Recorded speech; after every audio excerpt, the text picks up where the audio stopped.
নির্বাচন শুধু আরেকটি নিয়মিত নির্বাচন নয়, এটি একটি গণ অভ্যুত্থানের পর দেশের প্রথম জাতীয় নির্বাচন।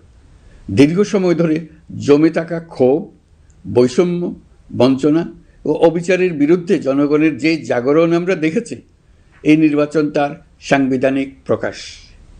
রাজপথের সেই দাবি আজ আপনাদের ব্যালটের মাধ্যমে উচ্চারিত হতে যাচ্ছে।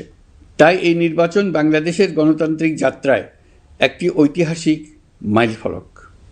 এই নির্বাচনের মাধ্যমেই আমরা শুধু জনপ্রতিনিধি নির্বাচন করছি না, একই সাথে আমরা সিদ্ধান্ত নিচ্ছি বাংলাদেশ কোন পথে এগোবে।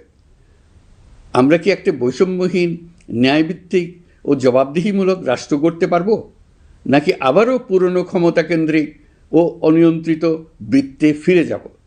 এই প্রশ্নের উত্তর দেবে গণভোট।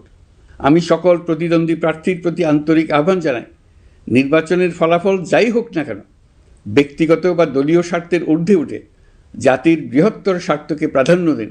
বিজয় যেমন গণতন্ত্রের অংশ, তেমনি পরাজয়ও গণতন্ত্রের অবিচ্ছেদ্য সত্য। নির্বাচনের পর সবাই মিলে একটি নতুন, ন্যায়ভিত্তিক, গণতান্ত্রিক ও অন্তর্ভুক্তিমূলক বাংলাদেশ গড়ার কাজে আত্মনিয়োগ করুন। প্রিয় দেশবাসী, আজ আমি বিশেষভাবে কথা বলতে চাই আমাদের তরুণ ভোটার ও নারী ভোটারদের সঙ্গে।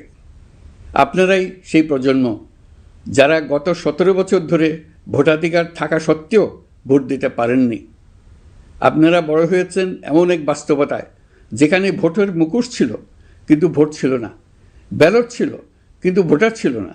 এই দীর্ঘ সময়ের বঞ্চনা ও অবদমনের সবচেয়ে বড় মূল্য জাতিকে প্রতিদিন দিতে হয়েছে। তবু আপনারা আশা ছাড়েননি, অন্যায়ের সামনে মাথা নত করেননি। আন্দোলনে, প্রতিবাদে, চিন্তায় ও স্বপ্নে আপনারা একটি নতুন বাংলাদেশের আকাঙ্ক্ষা লালন করেছেন।